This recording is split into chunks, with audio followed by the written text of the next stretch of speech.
Hello students, I hope you are well. तो students, हमने last time third exercise की थी रैंक वाले चैप्टर की, रैंक ऑफ अ मैट्रिक्स। ठीक है, अब लास्ट एक्सरसाइज रहेगी हमारी, तो आज चैप्टर फिनिश करते हैं हम, एक्सरसाइज डी। एंड इसमें आपको बोला गया होगा कि फाइंड इनवर्स ऑफ मैट्रिक्स। वैसे तो ये जो एक्सरसाइज है वो आपको +2 में थी, उसमें बोला जाता था कि आपको इन्वर्स फाइंड आउट करना है by elementary transformation, it means by operations. तो हमने पहले लिखना है जैसे a = I × a, ठीक है, लिख लिया। तो यहाँ पे मैट्रिक्स फिल कर देनी है। मैट्रिक्स फिल करने के बाद इधर साइड पे आइडेंटिटी मैट्रिक्स लिख दो, ठीक है, और इधर a को एज इट इज़ रहने दो। हमने फाइंड आउट करना है ए इनवर्स, ठीक है। अभी हमने मैं आपको एक डिफरेंस बताती हूँ। लास्ट जो एक्सरसाइज की है या बाकी ऑपरेशन वाली जो एक्सरसाइजेस की हैं, उसमें हम रो के ऑपरेशन भी लगा लेते थे और कॉलम वाले भी, है ना। बट इसमें क्या है कि आपने अगर रो वाला स्टार्ट किया ऑपरेशन तो सभी रो वाले लगाने हैं, अगर कॉलम वाला स्टार्ट किया तो सभी कॉलम वाले लगाने। बट मेनली हम रो वाले ही सजेस्ट करेंगे, क्योंकि रो वाले थोड़े इजी वे से हो जाता है। जैसे अभी देखो, सबसे पहले मैंने आपको बताया कि सबसे पहले हमने देखना है कि 1 कहाँ पे है। तो ये जो 1 होगा वो हमने फर्स्ट रो में शिफ्ट कर देना है ताकि ऑपरेशन लगाने। और हमारा मोटिव ये है कि ये जो मैट्रिक्स ए दी गई है इसको हमने आइडेंटिटी मैट्रिक्स बनानी है। मतलब पहले तो हम फर्स्ट रो को और थर्ड रो को शिफ्ट करते हैं, जो ऑपरेशन इधर लगेगा वो इधर भी लगेगा। तो हमारा क्या आ जाएगा 1 7 2, ठीक है, -3 5 1 2 3 1, और इधर वाली को भी शिफ्ट कर दो 0 0 1 0 1 0 1 0 0, ठीक है। अभी ऑपरेशन लगाना इजी है। -3 को 0 बनाना है तो -3 में +3 करेंगे, 2 को 0 बनाना है तो 2 -2 करेंगे। तो R3 पे लगेगा R3 - 2 R1, और R2 पे लगेगा R2 +3 R1, ठीक है। तो ऑपरेशन अप्लाई करते हैं। फर्स्ट वाली एज इट इज़ आएगी, इसको कोई फ़र्क नहीं पड़ेगा। तो ये दोनों तो 0 हो गए, ठीक है। तो 5 + 21 तो कितना हो गया 26, 1 + 6 7, ठीक है। ये 2 टाइम, तो 3 - 14 कितना हो गया -11, और 1 - 4 -3। सेम इधर 0 + 3, सॉरी ऊपर तो 0 ही है तो ये 0 ही रहेगा, ये भी 1 ही रहेगा क्योंकि ऊपर 0 था। तो 0 + 3 ये 3 होगा, ठीक है। 1 ये तो सेम, और 0 -2 -2, तो ये हमारा बन गया। अभी मैंने आपको बताया कि सिर्फ हमने रो पे ही ऑपरेशन लगाने हैं। पहले हम करते थे इस पे 7 -7, है ना, 2 -2 ऐसे, बट अभी हमने ऐसे नहीं करना। अभी हमने सिर्फ रो पे लगाने हैं। अभी देखो कि 7 को 0 कैसे बना सकते हो या 2 को 0 कैसे बना सकते हो। पहले इसको शॉर्ट बना लें। कैसे? ऐसे कर सकते हो, 7 है ना, ये 2 टाइम 6 हो जाएगा, तो 7 में 6 को माइनस कर दो, ये शॉर्ट बन जाएगा। तो R2 पे ऑपरेशन लगा दो, R2 में प्लस कर दो 2 टाइम R3, तो क्या आ जाएगा 172 as it is, 0 as it is. ये 11 2 का 22 हो गया, तो 26 2 चला गया, तो क्या रह गया 4, और यहाँ पे 1, और नीचे वाले एज इट इज़, ठीक है। राइट साइड पे यही लगाओ 0 0 1, तो एज इट इज़ आ जाएगा। तो 0 + 2 2, ये 1, ठीक है, और 3 - 4 -1, ये हमारा बन गया। हमने ये 1 रहने देने हैं, बाकी सारा 0 बनाना है। अभी देखो ये 2 है ना, तो 2 में से ये 2 आप आसानी से माइनस कर सकते हो। तो R1 पे क्या लगेगा, R1 - 2 टाइम R2, तो 1 7 - 8 -1 2 - 2 0, बाकी एज इट इज़ सारे रो वाले ऑपरेशन लगाने हैं। और इसमें कोई वैसे पैटर्न नहीं है, क्योंकि हमको जो ऑपरेशन सही लगेगा, जहाँ पे कुछ शॉर्ट बन रहा होगा, ज़ीरो बन रहा होगा, वो हमने लगा देने हैं। और आंसर आपका मिसमैच भी हो सकता है, क्योंकि इसमें कोई मतलब सभी स्टूडेंट्स के ऑपरेशन एक जैसे नहीं होंगे। जैसे पिछले एक्सरसाइज में हमारे ऑपरेशन ऑलमोस्ट सभी के एक जैसे हो सकते हैं, क्योंकि उसका एक पैटर्न है, बट इसका एक पैटर्न वैसे नहीं है। आपको जो भी सही लगता है ऑपरेशन, आपका मोटिव यही है कि ये दोनों है ना, मतलब सिर्फ डायगोनल वाले 1 रहने चाहिए, बाकी सारा 0 बनाना है। ठीक है, तो सेम ऑपरेशन इस पे लगाओ। तो 0 - 4 -2 एंड 3। ठीक है, और नेक्स्ट अभी आपने ये भी ध्यान रखना है कि एक ऑपरेशन लगाने से जो आपके ऑलरेडी 0 बने हैं उसको कोई फ़र्क ना पड़े, वो फिर से नॉन ज़ीरो ना हो। ठीक है, जैसे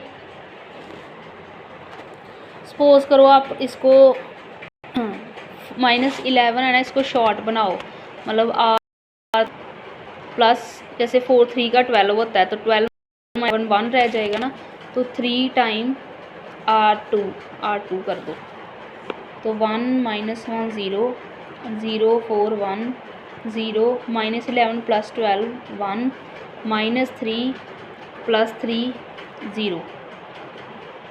तो कोई इशू नहीं है, हम इसको ऊपर नीचे कर सकते हैं, मतलब एक्सचेंज कर सकते हैं।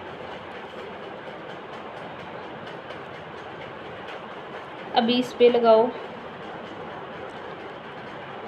1 6 7 0 + 3 3 -2 -3 -5। हमको यहाँ पे 1 चाहिए, तो यहाँ पे 1 है, इसको क्या करेंगे हम, एक्सचेंज R2 और R3 को एक्सचेंज कर दो। 1 - 1 0 0 1 0 0 4। देखो प्रॉपर बन गई ना आपकी सेकंड रो, तो आ गई ऑलमोस्ट। ठीक है, अभी सिर्फ 2 ऑपरेशन लगेंगे, एक इसको 0 बनाना है और इसको 0 बनाना है, तो सम आपका ख़त्म हो जाएगा। तो इसको भी एक्सचेंज कर दो।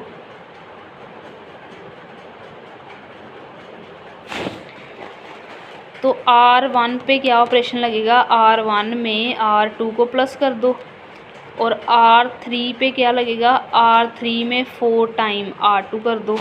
तो देखो आपकी आइडेंटिटी रेडी हो जाएगी।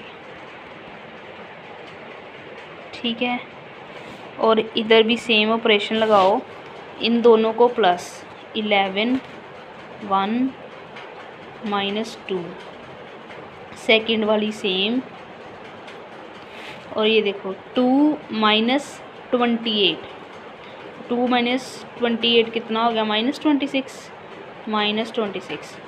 1 - 12 -11 -1 + 20 19, और ये A। तो अब देखो identity matrix is equal to this and to this. अभी ये उधर जाके, ये जो A है, A उधर जाके क्या बन जाएगा, A इनवर्स। तो आपकी A इनवर्स की वैल्यू क्या आ गई, ये जो आपने निकाली है, 11 1 -2 7 3 -5 -26 -11 और 19, ये आपका A इनवर्स आ गया। ठीक है, तो मैंने क्या किया, मैंने सम सॉल्व किया है। ठीक है, find the inverse of matrix लिखा है यूजिंग एलिमेंट्री ऑपरेशंस। तो इसका आंसर देखते हैं मैच करता है कि नहीं करता। ठीक है, कर भी सकता है, नहीं भी कर सकता। पहले ये देखो, यहाँ पे -4 था, वो विजिबल नहीं हुआ, -4 और 7, ये 3 होना था, बस ये मिस्टेक हुई है, तो यहाँ पे 3 आएगा।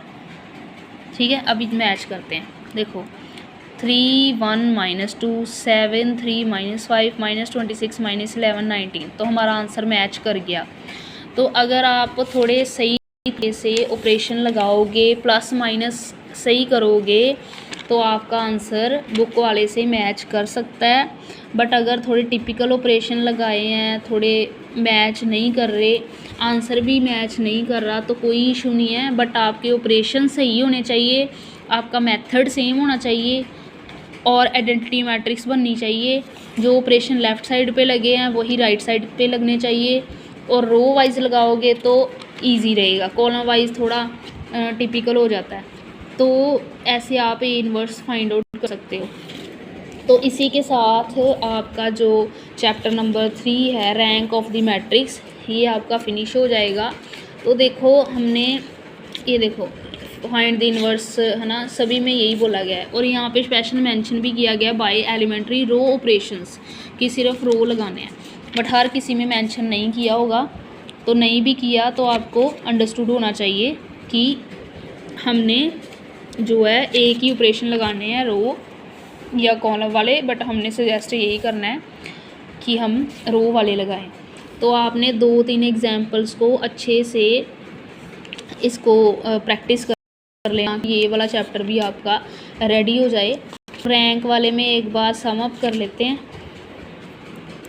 देखो फर्स्ट एक्सरसाइज में आपने सिंपल रैंक के बारे में पढ़ा था, जिसमें हम डिटर्मिनेंट के थ्रू रैंक निकालते थे। अगर डिटर्मिनेंट 0 आ गया तो वही उसका ऑर्डर हो, जितना उसका ऑर्डर उतना ही उसका रैंक हो जाएगा, अदरवाइज हम कंटिन्यू करते थे। एक हमने ये किया था, ए की वैल्यू जैसे निकालनी है, ठीक है, ये भी बहुत इंपॉर्टेंट है। और ये वाला मैंने करवाया था, ये आपको था, आई होप कि आपने कर लिया होगा इसकी प्रैक्टिस, ठीक है। के सम बहुत इंपॉर्टेंट थे फर्स्ट एक्सरसाइज में। अभी सेकंड पे आए तो सेकंड पे हमें यूजिंग एलिमेंट्री ऑपरेशन रैंक, हाँ ऑपरेशंस लगाओ, कहते रैंक फाइंड आउट करो। बट इस पे वो नहीं बोला गया कि है ना रो वाले लगाओ कॉलम वाले, इस करके मिक्स है, मतलब रो वाले फिर कॉलम फिर रो फिर कॉलम ऐसे लगाए गए हैं, ठीक है। तो लास्ट पे जितनी नॉन ज़ीरो वो उसका रैंक होगा, ठीक है। ये हमने निकाले थे में। अभी थर्ड हमने करी थी इक्वलेंट, मतलब कि एक मैट्रिक्स दी गई होगी और आपको उसको आइडेंटिटी मैट्रिक्स बनाना है, ठीक है। और इसी के अंडर एक बहुत इंपॉर्टेंट सम था PAQ नॉर्मल फॉर्म वाला, मतलब ये जो हम सॉल्व करते थे, इसमें भी रो और कॉलम के ऑपरेशन लगाने हैं और कॉलम वाले इस पे, और ये बनेगी P और ये बनेगी Q और PAQ फॉर्म बनेगी। और रैंक अगर पूछा गया तो रैंक भी लास्ट पे आपने बता देना है। तो ये बहुत इंपॉर्टेंट क्वेश्चन था। और आगे हमने डी एक्सरसाइज का भी कर लिया एलिमेंट्री वाले। तो आपका ये चैप्टर फिनिश हो गया। नेक्स्ट लेक्चर में हम chapter number 4 linear independence of row and column vectors start करेंगे, ठीक है। तो आई होप कि आपके एक तो 6 7, ठीक है, हमारा 6 हो गया, हमारा 7 हो गया, ठीक है, हमारा जो सेकंड है वो हो गया, हमारा थर्ड भी हो गया। तो मेनली हमारे 4 चैप्टर्स हो गए हैं और नियर अबाउट 70 मार्क्स का हमारा जो एग्ज़ाम है वो डन हो गया है, ठीक है। तो 4 और 5th चैप्टर मैं करवाऊँगी, तो आपका इसमें से 80 मार्क्स का डन हो जाएगा, ठीक है, कुछ ही दोनों दिनों में। और जो डी सेक्शन है इसमें से आपको पता है कि हमने 11 चैप्टर पहले करना है ताकि आपका 100 मार्क्स अच्छे से कवरअप हो जाए। तो आई होप कि ये जो 4 चैप्टर है वो आपके अच्छे से रेडी होने चाहिए, ठीक है।